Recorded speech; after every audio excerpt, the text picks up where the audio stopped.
All right, so this is going to be the super consolidated one because I'm conscious like last week I pushed this out on a Monday, which was really late, and today's a Sunday, which is still really late. And I'm just trying to like jam as much stuff into the time I have available. So I'm going to talk about the things I've been doing, the things I'm about to do, and then just some of the things that I found interesting during the week. I didn't blog this week. It was a little bit chaotic. I didn't load any data breaches this week, but I do have a healthy backlog, as always, of breaches. Also, you'll notice I haven't done the Instamic thing this week because, frankly, they were kind of driving me nuts because they continually stopped working. So I think what I'll do is when I get home, I will find a much more sustainable model than trying to do those little clip-on thingies, which just, frankly, were very bloody unreliable. So, anyway, that we can deal with in the future. Things this week. I came to you last week, and I'm double checking now because I've got to look at the image on my tweet timeline from Budapest. So I'd just gotten to Budapest. Now, Budapest was cool. I spent a day with Microsoft, or most of a day with Microsoft there, and that was a combination of some presentations and discussions with internal folks as well as some external folks as well. So I do try to keep doing the Microsofty things when I get around. And just to be clear, like it's not necessarily me sitting there talking about the Azures and go and buy Windows and Office. One of the interesting things I don't think a lot of people really think about is like Windows and Office shipped in a DVD or a CD or a disc, if you go far back enough, is not really what Microsoft does. Obviously they do this to Windows and Office, but a lot of it these days, of course, is about Azure and many of the things that I've been talking about for many, many years. So had some fun talking to some folks there about the things I've been doing with Azure. I then went and did the ITBN conference, and this was a really, really good, fun event. So I did a bunch of some interview stuff around that, which was good fun. I did a talk around the rise of the breaches, which is kind of the theme that I've been speaking about on this European trip. A lot of stuff about what we're seeing in data breaches, a lot of stuff about IoT gone bad as well. So depending on how much time I have in this talk, I talk about things like the Nissan Leaf situation, which both Scott Helm and I were involved in several years ago now. So if you recall, this was the one where the API key, the secret that they were using to control features of the car, was the VIN number of the car, the thing that is literally printed in the windscreen and is also enumerable. So I've been talking about that. I've also been talking about things like the TikTok Track watch, which I bought for my daughter and put it on her. And then my mate Ken Munro over in the UK dumped her in, quote, air quotes, dumped her in the ocean, because this is what you can do when there's no authorization on the account. We'll just move my device. Sorry for the folks watching this. I have realized that I had set my device up crooked and then I set it on my iPad and I moved that and it stuffed things up. Doesn't change the content of the talk though.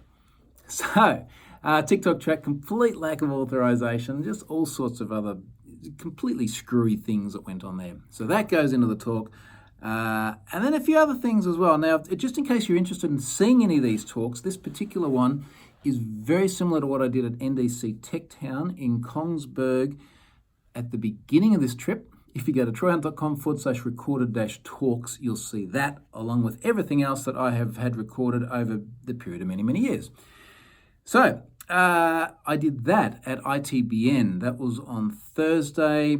Went and did the whole gala dinner thing and everything with them. A lot of socialising there, fun had by all, which was nice. Friday, went to Munich.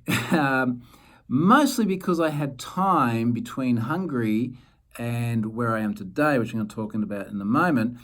And then I was trying to figure out what to do. And then I looked at the calendar and I realised it was Oktoberfest. So I was like, okay, let's go to Munich, go to Oktoberfest.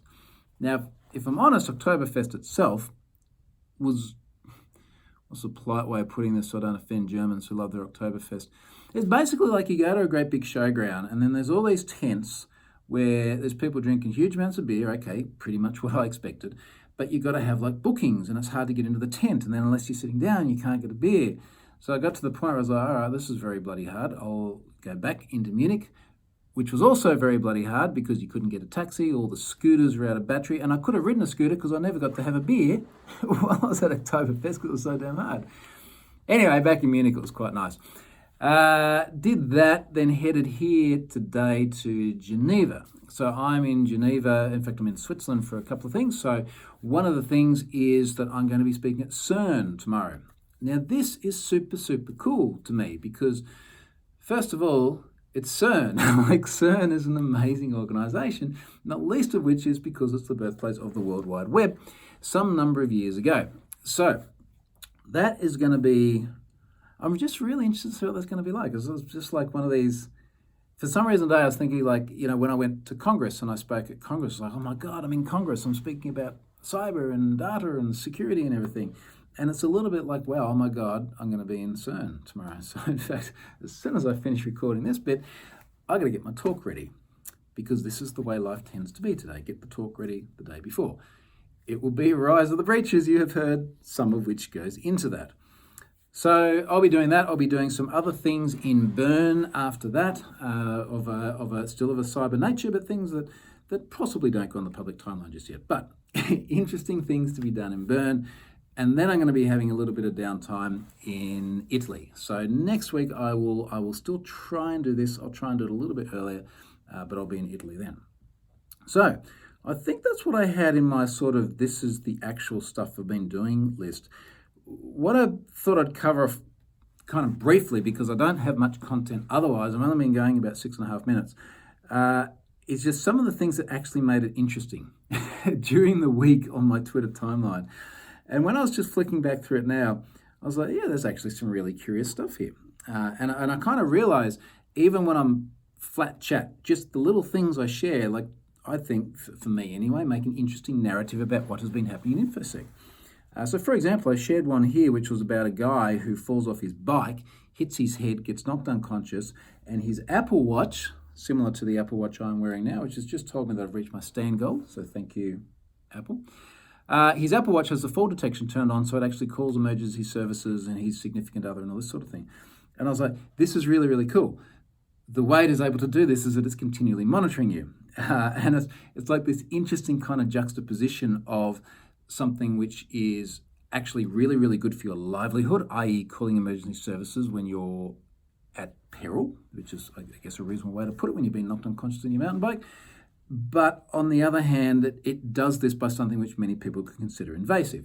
And then, of course, the thread descended into this usual Twitter diatribe of people saying, yes, but it's not always monitoring you and sending it back to Apple. And that is reasonable, granted. The point is it has the ability to do that, and then that upsets other people, and then it's Twitter. People are going to argue. So there was that one there. What else in here? Oh, here's a fun one. Cyber Gibbons from Pentest Partners over in the UK, the company which Ken Munro is also with, who I've mentioned Ken before. Now, just go back through my Twitter timeline and read this thread because it's kind of hilarious. It begins with the BBC asked us to look into a range of IoT products. One of them was a Pine World lock from Amazon. We only had a day. I went for the quickest and most realistic attack.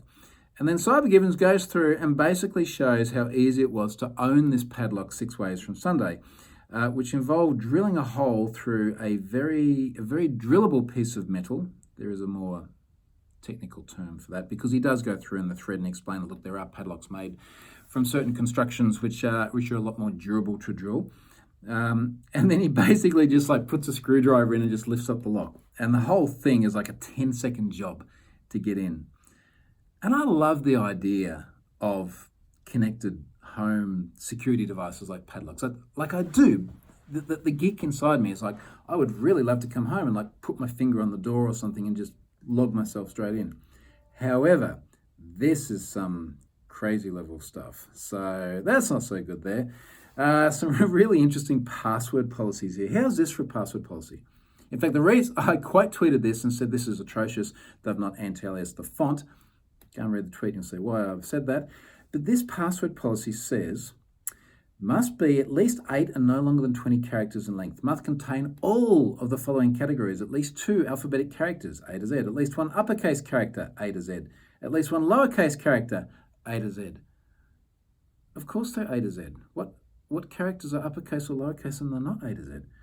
At least 1 number, 0 to 9, just in case you weren't clear what a number was. At least 1 special character, e.g. an @ symbol, a $ sign, or a percentage. Must not contain any of the following. the character tilde, all or part of your username. All or part. What if your username's got like an A in it? Can you not have an A? Any English dictionary word. And this brings me back to things like the Scunthorpe problem. If you don't know what the Scunthorpe problem is, look it up in Wikipedia. Interesting technology problem. It will make you laugh.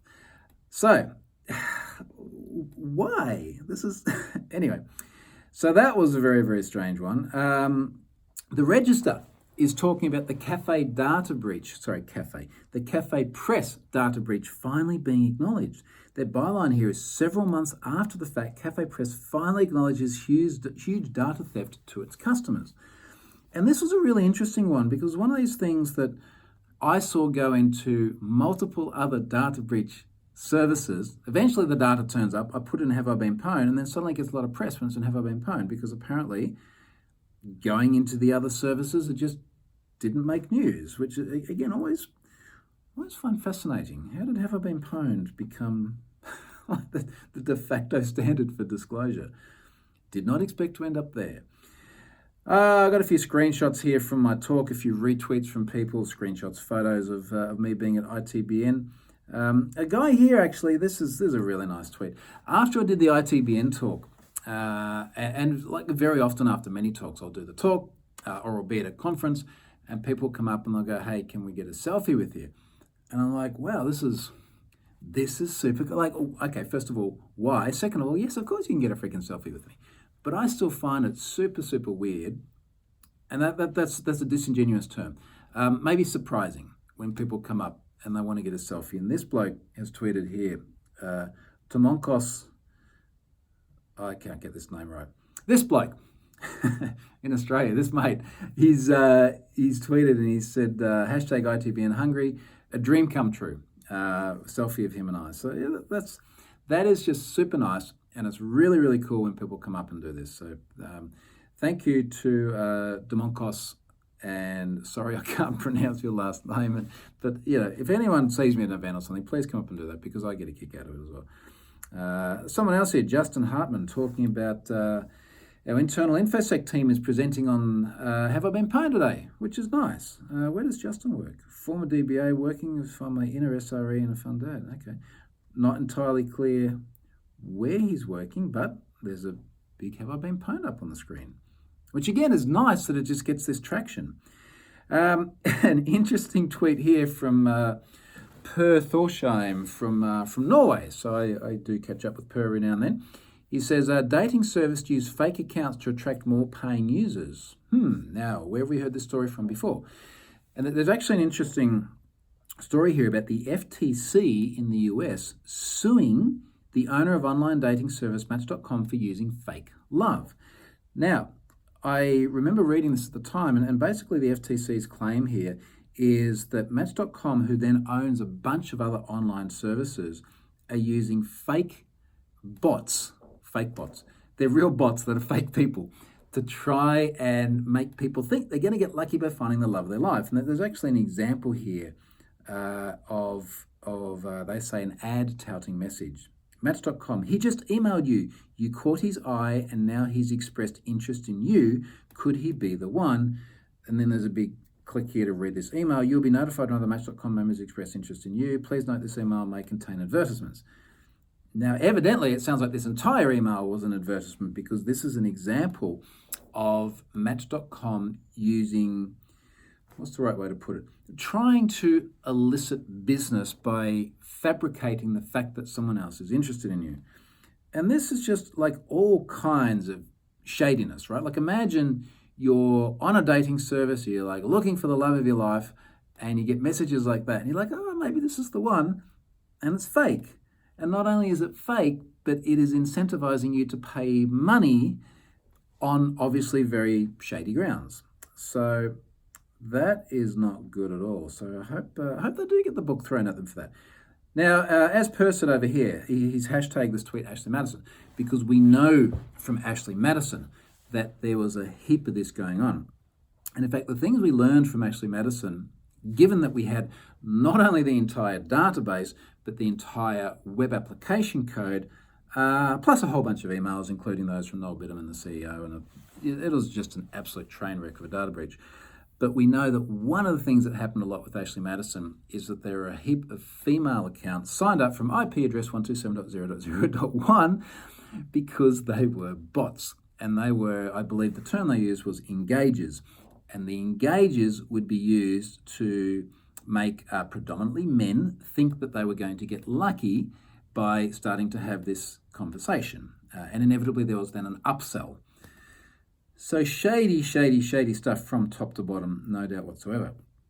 I've got another tweet here. There's a great tweet from someone who's tweeted about DoorDash. So DoorDash had a data breach this week. Now, I didn't know who DoorDash was until this week. They, retweeting.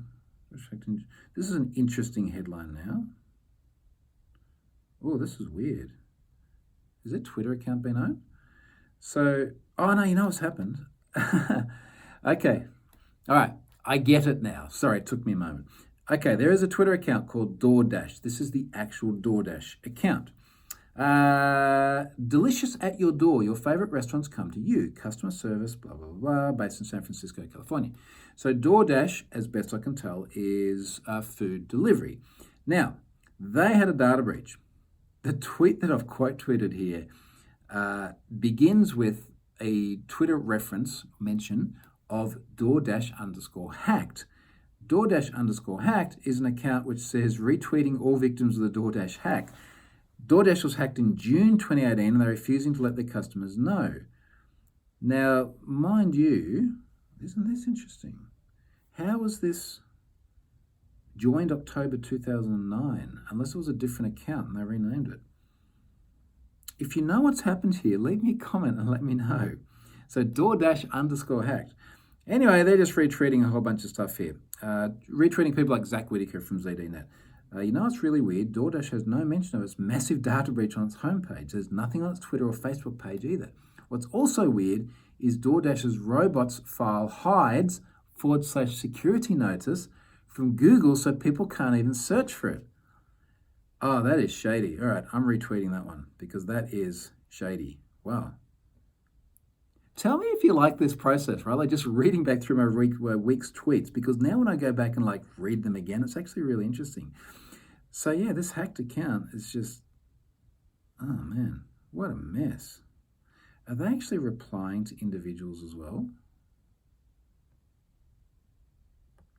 Wow, they seem to be then engaging with individuals who've tweeted about the DoorDash breach. Interesting.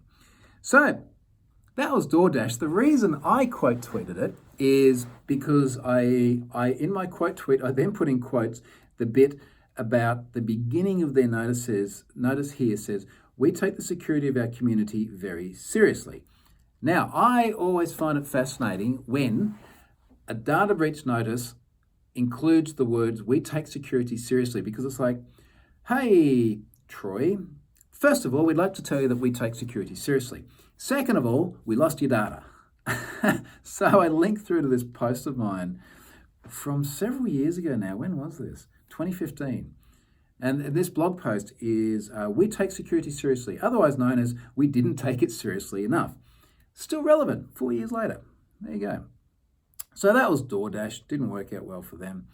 I got some tweets here from ITBN, which is fun. Here's another really interesting one. I'm not sure I understand. Why does it do that? Wow, this is like Siri has like literally read the entire thing that I just talked about and then tried to understand it, and she didn't understand. Anyway, quite a here about there are periodic flare-ups of anti-HTTPS sentiment thanks to a grumpy technologist who doesn't want to upgrade his sites. Should I say who it is? I won't. Google the history. Tell you what, if you're watching this and you want to know who it is, put it in the comments and I'll link through to it. Read this by Troy Hunt for why even static sites need a security and privacy standard that's been around since 1994, which of course back then was SSL. Now it's TLS. We refer to all of these things generically as HTTPS. So there are still people out there arguing that you don't need HTTPS, which is just, it's just the most batshit crazy thing now. Bit of a good mention here about someone finding it very cool that Firefox does integrate with Have I Been Pwned. And in fact, if you're in Firefox and you go to a website such as XKCD, you get a little message. So this one pops up at the top of Firefox. It says, have an account on this site. More than 500,000 accounts from XKCD were compromised in 2019. Check Firefox Monitor to see if yours is at risk. And of course, Firefox Monitor sits on top of Have I Been Pwned and uses the K anonymity model so that you can search for your email address on Firefox Monitor, and then I never know what the email address is. But I get to serve you the responses from Have I Been Pwned. Still super impressed with that model, actually. What else is happening in here? There's a bit of a talk here about Danny Cook is talking about Kinguin. I see. Because it's a penguin with a crown on its head. Therefore, it's a kinguin. Everyone with me? Cool. Kinguin is sending emails to people saying, you haven't changed your password in a long time. You've been using the same password for a long time. Consider changing it to ensure the safety of your private data. Now, of course, this is ages old advice because we now have the likes of NIST and in fact the NCSC. I've got a slide in my data breaches talk which mentions specifically do not force people to rotate their password unless there is suspicion of compromise. Now, Kinguin is not forcing you, but the advice to rotate it really doesn't make much sense if you're using strong, unique passwords anyway.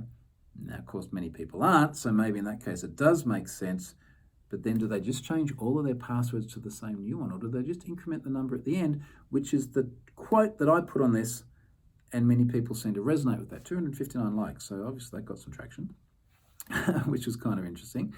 Now, probably the last thing of any real relevance here before I talk about sponsor is last week, I think it was, I mentioned someone having dramas with 2FA on their PayPal account. That guy was Doran Moise. Sorry, Doran, if I've got your name wrong. Now, Doran had some dramas where he'd gotten locked out of his PayPal account. There was a bit of to and fro with him and Scott Helm and myself. Now, to his credit, Doran has fronted up and actually built a website to try and help people get their 2FA right. So this is how2factor.info. I retweeted this. How2factor.info makes 2FA easier for the normal everyday people. Inspired by Troy Hunt and made with Carrad, an awesome tool by someone else. But if you go along to how2factor.info, Doran's put some good info in here about the mechanics of 2FA and how to get this stuff right. 2FA made easy. However, when not properly implemented, 2FA can have unwanted consequences. Here are a few simple tips to make 2FA easier for the normal everyday people. Number 1, use a password manager. Number 2, there's a bit about password and SMS. 3, password and hardware keys. 4, passwords and soft tokens. 5, sometimes less is more.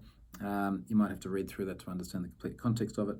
But what I would like to say is I really appreciate Doran actually watching the video that I did last week. He left a comment on that and then he went out and he made stuff. So yeah, good on him for actually going out there and making a difference. So go and check out that as well. So last thing, sponsor of the week that has just passed. There is a new sponsor that's just rolled over that I'll talk about at the end of this coming week. Was Okta. So Okta again was talking about don't go and roll your own auth. You wouldn't go and roll your own crypto. For God's sake, don't go and roll your own crypto. You know what happens when people try and roll their own crypto? This is in another talk from a while ago. In fact, if you want to look this talk up on /recorded-talks, the 50 Shades of AppSec talk has an example of where someone talks about rolling their own crypto, where what they do is they get the ASCII value of each character and then they add 5. And then that's their crypto. And then you'd never guess how you decrypt it. Anyway, don't do that. Don't roll your own crypto. Don't roll your own auth. So Okta's got a free trial for devs to actually get set up and use them to do all the heavy lifting. Everything from the way you save passwords to the way you do registrations and 2FA and everything else. And this is just one of those really, really great examples where not only does it save you a heap of hard work if you can use Okta to do it for you, but there's a whole bunch of stuff that you are no longer responsible for and you can't get wrong because they do it. And they've got a lot of really clever people who get it right. So definitely go and check out Okta if you are thinking about going down those lines. A big thanks to them. They were on my blog, I think, for about 4 weeks there. Awesome company, awesome people. I've got a bunch of mates at Okta as well, so good day to those people.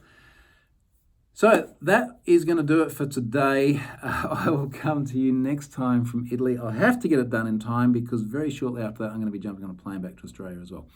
So thank you very much for watching. Let me know also if this sort of going back through the tweet history of the week is useful. I actually found it worthwhile because I learned a few more things when I actually went back and read it in more detail. So thank you for watching. I'm going to push this one straight up now and then go and prepare my talk for soon. See ya.